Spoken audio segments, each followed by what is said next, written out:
இந்த குழந்தைகள் வாழ்க்கைய யதார்த்தமா கத்து கொடுத்துட்டு போயிடுறாங்கன்னு லியோ டால்ஸ்டாய் ஒரு சம்பவம் சொல்லுவாரு. பூங்கால அமர்ந்திருக்காரு. ஒரு சின்ன குழந்தை வந்து அங்க விளையாடிட்டே இருக்கா. இவர் தான் டால்ஸ்டாய்னு தெரியாம, உலக புகழ்பெற்ற எழுத்தாளர்னு தெரியாம, மிகப்பெரிய ஆளுன்னு தெரியாம அவருடைய தாடியை பிடிச்சு இழுக்கிறா, மண்டையை பிடிச்சு இழுக்கிறா, அவருடைய தோல்ல விழுந்து விளையாடுறா. இவரும் அந்த குழந்தையோட விளையாடிட்டே இருக்காரு. ரொம்ப நேரம் விளையாடுறாரு. விளையாடிட்டு கேட்கிறாரு, உன் பேர் என்னன்னாரு. என் பேரு மேரி அப்படின்னு அந்த குழந்தை சொல்லுது. என் பேர் மேரி.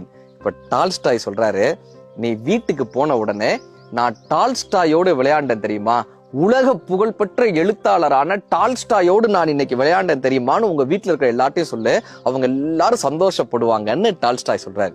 இப்ப அந்த குழந்தை சொன்னது, நீயும் வீட்டுக்கு போய் மேரியோட விளையாண்டேன்னு வீட்டுல சொல்லு, ஃபர்ஸ்ட் ஸ்டாண்டர்ட் பி செக்ஷன் படிக்கிற மேரியோட விளையாண்டேன்னு உங்க வீட்டுல சொல்லு, உங்க வீட்டுல இருக்கிறவங்களும் எல்லாரும் சந்தோஷப்படுவாங்க, சரியா, பை அப்படின்னு சொல்லிட்டு அந்த குழந்தை போயிருக்கு. டால்ஸ்டாய் சொல்கிறார், நான் உலக புகழ்பெற்ற எழுத்தாளன், நான் ஒரு மிகப்பெரிய எழுத்தாளன் என்ற ஆணவம் அந்த நொடியில் சுக்கு நூறாக உடைந்து